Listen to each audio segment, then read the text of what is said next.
Hello students, welcome to Radiant Learning. I am Abhyansh, your vocab trainer. Last video जो था हमारा crowd पे based था और मैंने देखा कि यूट्यूब पे आप लोगों ने बहुत पसंद किया है वीडियो, बहुत अच्छे अच्छे कमेंट्स भी भेजे हैं, तो thank you so much for that.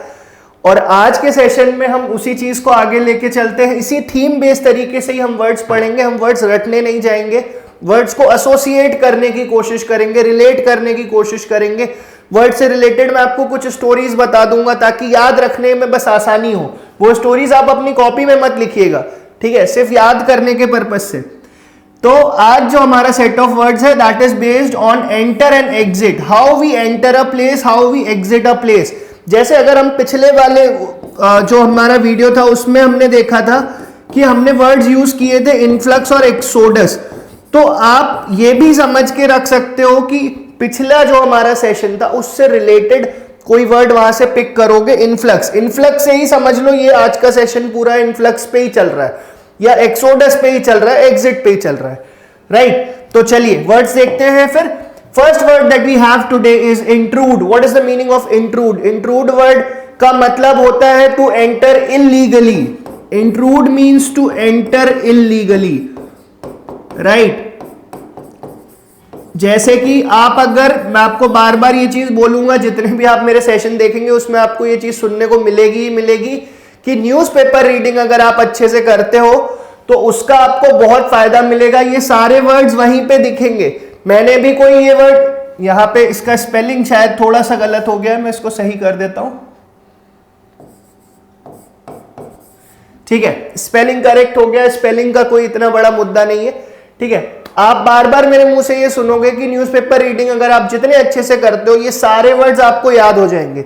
मैंने भी ये वर्ड्स कोई रटे नहीं है, बट हाँ रीडिंग से, कुछ ट्रिक्स से, वो सारी चीजों ने मुझे हेल्प किया है कि मैंने वोकैब बिल्डिंग अच्छे से कर ली है थोड़ा, ठीक है।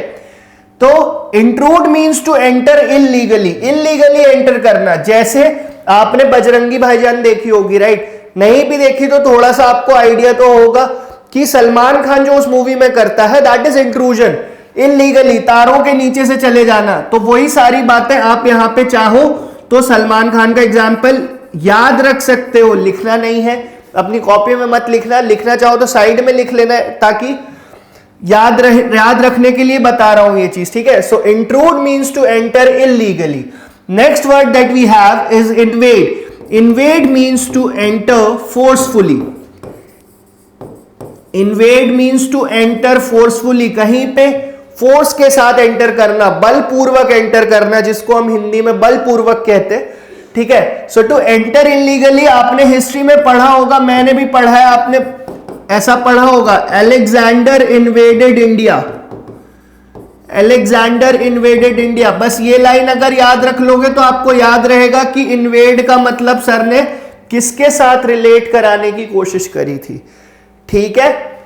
Next incursion. इनकर्जन क्या मतलब होता है? फिर से बोलता हूं कि न्यूज़पेपर में ये वर्ड्स बार बार पूछे जाते हैं। कहीं मिलिट्री इनकर्जन बहुत बार सुनने में आता है। मिलिट्री इनकर्जन का मतलब क्या? कि टू एंटर विथ मिलिट्री और आर्मी, आप जो भी इसे लिखना चाहें लिख सकते हैं, ठीक है। अपन किसी के टेरिटरी में घुस गए दैट इज मिलिट्री इनकर्जन। कोई इंडिया के टेरिटरी में घुस गया that is also military incursion, right. तो इनकर्जन भी अगेन एंटर, ये सब एंटर से रिलेटेड वर्ड्स चलेंगे अभी, ठीक है। Next that we have is encroach. Encroach का मतलब क्या होता है? टू एंटर और use a place that is not yours, ठीक है। जो भी यहां पे मीनिंग लिख रहा हूं बिल्कुल कहीं से कहीं तक ये डिक्शनरी मीनिंग नहीं है वर्ड्स के। इनको इस तरह से लिखने का सिर्फ एक ही मोटिव है ताकि आप याद रख सके, राइट। सो एंक्रोच का मतलब, जिसको हिंदी में हम अतिक्रमण बोलते हैं, अतिक्रमण कर देना। तो एंक्रोचमेंट क्या होता है? मैं आपको एक शॉर्ट एग्जांपल देता हूं कि कोई शॉपकीपर है, उसने शॉप रेंट पे लिया, शॉप के आसपास का आगे का स्पेस जो वो ऑक्यूपाई कर लेता है पार्किंग के लिए, अपनी टेबल चेयर्स रखने के लिए, वही उसका एंक्रोचमेंट है, वही उसका एंक्रोचमेंट है। तो एंक्रोचमेंट का मीनिंग होता है टू एंटर और use a place that is not yours. Trespassing, again trespassing भी मिलता जुलता वर्ड है। बोर्ड्स लगे रहते हैं, बोर्ड्स लगे रहते हैं बहुत लोगों की प्रॉपर्टी पे, खाली लैंड पे इस तरह से लिखा रहता है ट्रेसपासिंग नॉट अलाउड। क्या मतलब होता है कि किसी की जमीन, किसी की खाली जमीन है, किसी का खाली घर है, उसमें एंटर करना, उससे पास करना, that is trespassing. To enter someone's land without permission, to enter someone's land without permission, that is trespassing। ठीक है, तो इस स्लाइड में जो हमने 5 वर्ड्स देखे मैं एक बार फिर से रिपीट कर देता हूं। Intrude, invade, incursion, encroach, trespass. Intrude मतलब इलीगली एंटर करना, इन्वेड मतलब फोर्सफुली कहीं पे एंटर करना, incursion is generally done by military और army of a country, encroachment का मतलब जरूरत से ज्यादा जगह यूज कर लेना, एंड ट्रेसपासिंग भी किसी की प्रॉपर्टी, किसी के लैंड पे एंटर करना without permission, that is trespassing. Next set of words that we have is gate crash, infiltration, prowler, burglar and pilferage. ठीक है, गेट क्रैश, अब ये वर्ड ऐसा है कि गेट क्रैश आपने बहुत बार किया भी होगा, शायद सुना नहीं होगा, मैं मीनिंग लिखता हूं तो शायद आप रिलेट कर पाओ कि मैं क्या कहना चाह रहा हूं। Gate crash means to enter, gate crash means to enter someone's party without invitation। किसी की पार्टी में आप बिन बुलाए पहुंच गए हो, आप अपनी क्लासेस पढ़ के घर जा रहे हो, आपने देखा कहीं पे पार्टी चल रही है, खाना चल रहा है, पहुंच गए वहां दोस्तों के साथ, दैट इज गेट क्रैश, है ना। तो गेट क्रैश आपने खुद भी बहुत बार शायद किया होगा, आपका पता नहीं, मैंने तो बहुत बार किया है। और अगर आप नहीं भी किया, आप नहीं रिलेट कर पा रहे हो, तो आप 3 इडियट्स मूवी में याद रख सकते हो कि 3 इडियट्स में वो लोग कई बार ऐसा होता है कि कहीं भी चले जाते, खाना बस अच्छा मिलना चाहिए, so that is gate crash. Infiltrate, infiltration नाम से समझ पा रहे हो कि फिल्टर करके एंटर करना। जो फिल्टर होता है, वाटर फिल्टर होता है, उसका क्या काम होता है कि जो जितना फिल्टर करना है, जो जरूरी चीजें उसी को ही आगे जाने देता है, जो इंप्यूरिटीज होती है उसको रोक लेता है। तो इनफिल्ट्रेशन का मतलब होता है टू एंटर सेलेक्टिवली, सेलेक्टिव तरीके से एंटर करना, that is infiltration. Prowler, Prowler मतलब जो चोरी के या किसी क्राइम कमिट करने के इंटेंशन से कहीं पे एंटर करता है, to enter with an intention, to enter with an intention of committing a crime। Crime करने, चोरी करने, क्राइम करने के इंटेंशन से संदिग्ध व्यक्ति, जिसको न्यूज़पेपर में शब्द आता है कि संदिग्ध, बहुत संदिग्ध व्यक्ति वहां पर मिले, तो ये संदिग्ध व्यक्ति प्राउलर्स ही होते हैं। ठीक है, बर्गलर, बर्गलर तो चोरी के लिए होता है, बर्गलर अलार्म्स होते, लोग अपने घरों के बाहर लगाते बर्गलर अलार्म्स कि कोई भी चोर एंटर करे अलार्म बज जाता है। तो burglar means a person who enters a place with an intention of stealing something। Intention क्या है यहां पे? इंटेंशन चोरी करना है, इंटेंशन ऑफ स्टीलिंग। ठीक है, बर्गलर, अब चोरी भी एक लोगों की आदत हो जाती है, राइट। तो इसके लिए एक और बर्गलर का एक एक्सट्रीम लेवल होता है, ये वर्ड का मीनिंग आप मुझे कमेंट्स में बताना। क्लेप्टोमेनियक, क्लेप्टोमेनियक क्या होता है, ये चीज आप मुझे कमेंट्स में इस वीडियो के एंड में बताओगे कि what is kleptomaniac, right. Pilferage, pilferage का मीनिंग होता है to steal things of small value, small या लिटिल वैल्यू भी लिख सकते हो आप, मतलब ऐसी चीजों की चोरी करना जिसकी ज्यादा कुछ वैल्यू नहीं है बट आप चोरी कर रहे हो। ठीक है, इसका पिल्फरेज का एंटर और एग्जिट से कोई लेना देना नहीं है। प्राउलर, बर्गलर, क्लेप्टोमेनियक इससे रिलेटेड वर्ड है, तो इसको आप ये मत बोलना कि सर एंटर से इसका कोई लेना देना नहीं है, ये वर्ड यहां पे क्या कर रहा है। ठीक है, so pilferage is to steal things of little या स्मॉल वैल्यू। बर्गलर मैंने बताया कि चोरी के इंटेंशन से कहीं पे एंटर करने वाला पर्सन जो होता है, दैट इज बर्गलर। बर्गलर का भी एक एक्सट्रीम लेवल होता है, दैट इज क्लेप्टोमेनिया। अब क्लेप्टोमेनिया का एग्जैक्ट मीनिंग क्या होता है ये आप मुझे कमेंट्स में लिख के बताएंगे। राइट। नेक्स्ट फिर हमारे पास नेक्स्ट जो 5 वर्ड्स हैं दैट इज इनफ्लक्स। मैंने आपको सेशन के स्टार्टिंग में बताया था ये बात कि आज का जो हमारा वीडियो है उसमें इनफ्लक्स आएगा फिर से। तो इनफ्लक्स का मीनिंग मुझे उम्मीद है जिसने भी पिछला वीडियो देखा है उसे पता होगा। इनफ्लक्स का मतलब होता है मास एंट्री। बहुत भारी संख्या में कहीं पे लोग एंटर कर जाते हैं, हजारों की संख्या में। जैसे रिफ्यूजीज हैं, कहीं से किसी कंट्री को छोड़ के किसी कंट्री में जा रहे होते हैं, that is influx of refugees, right. Inundation, to enter और फिल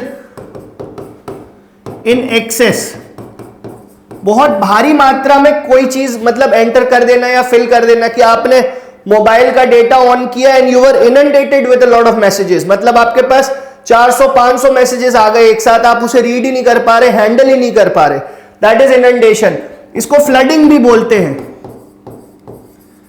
कि flooded with messages, flooded with praises, बहुत सारी चीजें हो सकती है। जैसे कहीं पे बाढ़ आ जाती है, बहुत पानी भर जाता है, तो इस तरह से लिखा हुआ होता है कि the city was inundated with water. Inundated मतलब कि भारी मात्रा में भर जाना, बिल्कुल ठीक है। पेनिट्रेट, पेनिट्रेट करने का क्या मतलब होता है? जैसे कि अगर ये कोई वॉल सी बनी हुई है और यहां से हम ऐसे पेनिट्रेट करके मतलब छेद करके फोर्स के थ्रू एंटर करते हैं, that is penetration.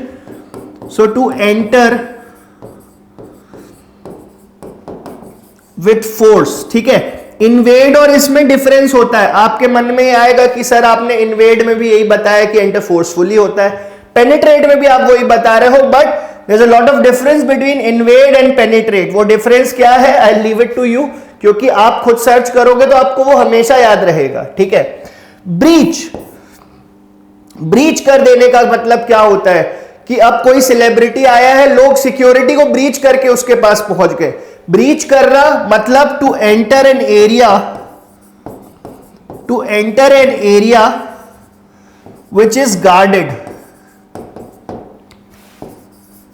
High security को आप ब्रीच कर गए हो, मतलब सिक्योरिटी को भेद के आप किसी के पास पहुंच गए हो। कोई पॉलिटिकल लीडर है, कोई एक्टर है, कोई स्पोर्ट्समैन है, आपके शहर में आया, आप देखोगे कि उसके आसपास बहुत सिक्योरिटी है, तो कुछ लोग ऐसे होते हैं जो सिक्योरिटी को तोड़ के अंदर चले जाते हैं, that is breaching the security, right. बाज इन, बाज इन एक फ्रेज होता है, वर्ड नहीं है ये, बाज इन एक फ्रेज है, ये भी एंटर से रिलेटेड है। To enter a conversation without permission. किसी के कन्वर्सेशन में आप एंटर कर रहे हो, दो लोग बात कर रहे हैं आपस में, आप और उसमें अपनी तरफ से कुछ इनपुट दे रहे हो, अपना ज्ञान बांट रहे हो, ठीक है। जिसको मैं बोलता हूं कि चलती ट्रेन में चढ़ रहे हो, ठीक है, तो वही चीज है ये। बार्जिन का मतलब यही होता है कि टू एंटर समवन्स कन्वर्सेशन। दो लोग आपस में बात कर रहे हैं, आपका कोई काम नहीं है, मगर आप अपनी टांग अड़ा रहे हो वहां पे, ठीक है, दैट इज बार्जिन, ठीक है। तो ये हमारे वर्ड्स थे, टू एंटर अ प्लेस। अब इसमें आपको एक चीज और याद रखना है कि ये जितने भी वर्ड्स हैं, ये जितने भी वर्ड्स हैं, हम वर्ड्स तो कर रहे हैं बट ग्रामर का भी थोड़ा सा एस्पेक्ट मैं यहां पे आपको क्लियर कर देता हूं। ये जितने भी वर्ड्स हैं, इनके साथ इन नहीं आता, कभी भी इनटू नहीं आता। कहने का मतलब आप इस तरह से नहीं लिखेंगे कभी भी एंटर इनटू या इंट्रूड इन, इन्वेड इन ये वर्ड्स कभी नहीं आते। अगर ये यूज हो रहे हैं कहीं पे तो ये सेंटेंस को सुपरफ्लॉज बना देते हैं। सेंटेंस सुपरफ्लॉज बन गया, और सुपरफ्लॉज अपने आप में एक एरर होता है। सुपरफ्लॉज का मीनिंग होता है to use more words than what is required, right. तो ये इन जितने भी एंट्री के क्लब वाले वर्ड्स हैं, इनके साथ आप कभी भी इन और इनटू यूज नहीं करेंगे, ठीक है। बहुत बड़ा ग्रामेटिकल एरर हो जाएगा वरना, ठीक है। एग्जिट के लिए वर्ड्स देखते हैं। एंटर तो कर दिए, एग्जिट करने के भी बहुत सारे तरीके होते हैं, राइट। सो फ्ली, फ्ली का मतलब क्या होता है? To run away from the spot. मतलब क्राइम करके आप जहां पे भी आपने क्राइम किया, जो भी घटना करी, वहां से भाग गए, दैट इज फ्ली। फ्ली का पास्ट टेंस फ्लेड होता है। और एक चीज जो मैंने अभी आपको बताई सुपरफ्लॉज एक्सप्रेशन के बारे में, वो आपको यहां पे भी ध्यान रखना है कि फ्ली के साथ अवे नहीं आता कभी भी। फ्ली या फ्लेड के साथ away is not use with flee और फ्लेड, क्योंकि फ्ली का मतलब ही होता है टू रन अवे। जो यहां पे लिखा है run away from the spot, तो और एक बार अवे लगा के आप सेंटेंस को सुपरफ्लूअस बना दोगे, जो नहीं करना है, राइट। तो फ्ली के साथ अवे नहीं आता कभी भी। एस्केप, एस्केप मतलब बच के निकल जाना, to run away safely, to run away safely, that is escape. Next abscond, abscond का मतलब क्या होता है? To run away without information, बिना इंफॉर्मेशन दिए, बिना किसी को बताए आप जगह से भाग गए, दैट इज एब्सकॉन्ड। एब्सकॉन्ड के लिए एक इसी सिमिलर मीनिंग का एक इडियम भी है, that is French leave, that idiom is French leave. French leave का मतलब होता है कि बिना इंफॉर्मेशन दिए आप लीव पे चले गए, आपने किसी को बताया नहीं, जो भी कंसर्न्ड अथॉरिटीज है, and you went on a leave, that is a French leave. तो फ्रेंच लीव, एब्सकॉन्ड लगभग मिलते जुलते वर्ड्स हैं। Next we have is decamp. Decamp आप नाम से समझ रहे हो कि किसी का कैंप है और वो कैंप ही हट गया, अब वो कैंप ही हट गया, मतलब आप सामान सहित किसी जगह से एग्जिट कर गए, दैट इज डी कैंप। तो आप इसे ऐसा लिख सकते हैं, to run away bag and baggage. Bag and baggage एक इडियम होता है जिसका मतलब होता है सामान सहित, bag and baggage. Decamp means to run away bag and baggage. Fugitive, next word that we have is fugitive. Fugitive का मतलब होता है to run away from law, to run away from law. कानून से जो लोग भाग रहे होते हैं, दोज पीपल आर फ्यूजिटिव्स। जैसे आप यहां पे एग्जाम्पल लिख सकते हैं, Vijay Mallya, Nirav Modi, all these people are fugitives. ठीक है, याद रखने के लिए बता रहा हूं, ठीक है, कोई ऑफेंड मत होना कि विजय माल्या आपको बहुत पसंद है या नीरव मोदी पसंद है आपको, वो आपका चॉइस है। बट इन वर्ड्स को यहां पे लिखने का मोटिव सिर्फ इतना है कि आप फ्यूजिटिव, किनको फ्यूजिटिव बोला जाएगा? नीरव मोदी, ललित मोदी अगर आपने नाम सुना हो तो ही इज ऑल्सो फ्यूजिटिव। ठीक है, तो ये हमारे 5 words for exiting a place. Exit करने के क्या क्या तरीके होते हैं? फर्स्ट वर्ड जो हमने लिखा है that is flee. Flee means to run away from the spot, crime किया, जगह से भाग गए, दैट इज फ्ली। फ्ली के साथ कभी भी अवे नहीं आता, ये चीज आपको ध्यान रखनी, ये मैंने आपको एडिशनल इंफॉर्मेशन यहां पे दी हुई है। Next escape. Escape means to run away safely, बच के निकल जाना कहीं से। Abscond means to run away without information या विदाउट इन्फॉर्मिंग एनीवन। एब्सकॉन्ड से ही मिलता जुलता we have a idiom as well which is French leave. To go on a French leave means to go on a leave without informing anyone या without taking permission. Decamp means to run away from your place. Bag and baggage, सामान सहित कहीं से, बिल्कुल अपना camp था, तंबू सहित भाग गए। तंबू सहित भाग गए का मतलब कि सब लेके भाग गए, all your belongings. Fugitive, run away from law, जो लोग कानून से भाग रहे होते, कानून से बच रहे होते, जैसे विजय माल्या, नीरव मोदी, ललित मोदी, और भी जो भी आपको एग्जाम्पल्स यहाँ पे सुटेबल लगते हैं वो आप यहाँ पे लिख सकते हैं याद रखने के लिए। ठीक है, next elope. Next word that we have is elope. Elope का मतलब क्या होता है? लवर के साथ भाग जाना, शादी करने के इंटेंशन से भाग जाना, दैट इज इलोपमेंट। उसका एक नाउन भी है, that is elopement. To run away with lover with an intention to marry। ठीक है, to run away with lover with an intention to marry, शादी करने के लिए भाग जाना, शादी करने के पर्पस से भाग जाना, घर वाले मान नहीं रहे, क्या करें, भाग गए शादी करने के लिए, दैट इज elope, राइट। इरेंट, अब इरेंट भी भागना ही होता है, घर से भागना होता है, बट शादी करने के लिए नहीं भागना है। यहां पे ये इसलिए भाग रहा है, इरेंट करने का मतलब होता है कि घर वालों से दुखी होके, घर वालों को डिसोबे करने के लिए भाग जाना। To run away from home, to run away from home, to disobey your parents.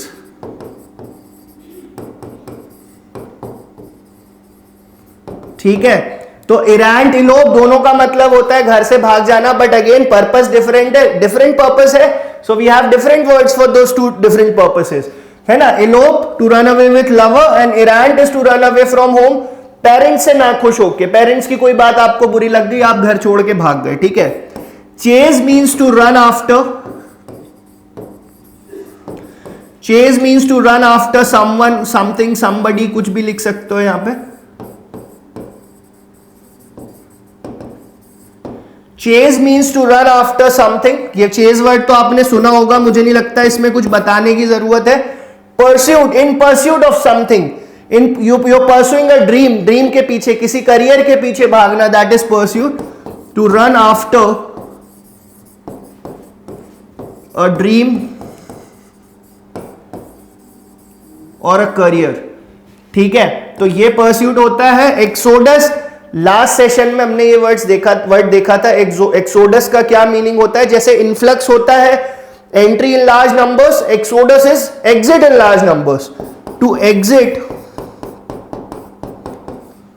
Exit in large numbers, हजारों की संख्या में कहीं से एग्जिट करना, मास एक्सोडस। जैसे मैंने आपको एग्जाम्पल बताया था कि कहीं पे मूवी खत्म होती है तो सड़क पे भीड़ लग जाती, सिनेमा हॉल से लोग एग्जिट कर जाते सबके सब, that is exodus. Next that we have and last 4 words for today's session are vamoose, begone, scoot and scram. vamoose का मीनिंग होता है to leave a place hurriedly, जल्दी से, बिल्कुल भाग जाना कहीं से, ठीक है, दैट इज वामूस। वामूस के ऊपर मैं आपको एक सेंटेंस भी बता सकता हूं, बार बार मैं बोलता हूं न्यूज़पेपर न्यूज़पेपर, न्यूज़पेपर में ही वामूस वर्ड बहुत आता है, कुछ इस तरह से कि अफगानिस्तान, या मैं अफगान्स लिख देता हूं यहां पे शॉर्ट में, Afghans former PM Ghani vamoosed before Taliban came, Taliban के आने के पहले ही, जल्दबाजी में ही vamoosed, he left his country before Taliban came. तो फिर से बोलता हूं, न्यूज़पेपर रीडिंग करोगे बहुत फायदा होगा, ठीक है। Be gone, to go away from someone's sight, इसका क्या मीनिंग है, एग्जिट से कैसे रिलेटेड है बताता हूं मैं। To go away from someone's sight, जैसे मेरे सामने कोई खड़ा है, मैं उसको अगर बोल देता हूं be gone, I want you to be gone, इसका मतलब यह है कि यहां से चले जाओ, मेरी नजरों के सामने से दूर हो जाओ, that is what be gone means, right. Scoot and scram are similar in meaning and इसका मीनिंग यह होता है टू लीव क्विकली, जल्दी से भाग जाना, जल्दी से भाग जाना। Scoot and scrum have a similar meaning. और ये जो वर्ड है स्कूट, इसी से वर्ड बना है जो स्कूटर होता है, जो आपने स्कूटर वर्ड सुना होगा, स्कूटर जो ऑटोमोबाइल होता है, स्कूट से ही बना है, ठीक है, किसी जगह से जल्दी से एग्जिट कर जाना, राइट। तो ये हमारे सेट ऑफ वर्ड्स थे for enter and exit. Now इस सेशन में हमने आई थिंक 30+ वर्ड्स देखे, ठीक है। तो मुझे उम्मीद है कि जितने भी वर्ड्स मैंने आपको बताए आप देखोगे, आपके लिए यूजफुल रहेंगे सारे एग्जाम्स के लिए। एग्जाम के लिए यूजफुल है, ये तो बार बार बोलने की जरूरत है ही नहीं, एग्जाम के लिए तो बहुत यूजफुल है, ठीक है। अब आपको आज आप मुझे बताएंगे कि हैंड राइटिंग के लिए मेरे पास 2 वर्ड्स हैं। For beautiful hand writing word होता है calligraphy, for beautiful hand writing the word is calligraphy, for ugly hand writing the word is cacography, ठीक है। तो आपको मुझे बताना है कि मेरी हैंड राइटिंग किस कैटेगरी में फॉल करती है, कैलीग्राफी और cacography, right. So I hope you guys enjoyed today's session. Thank you students.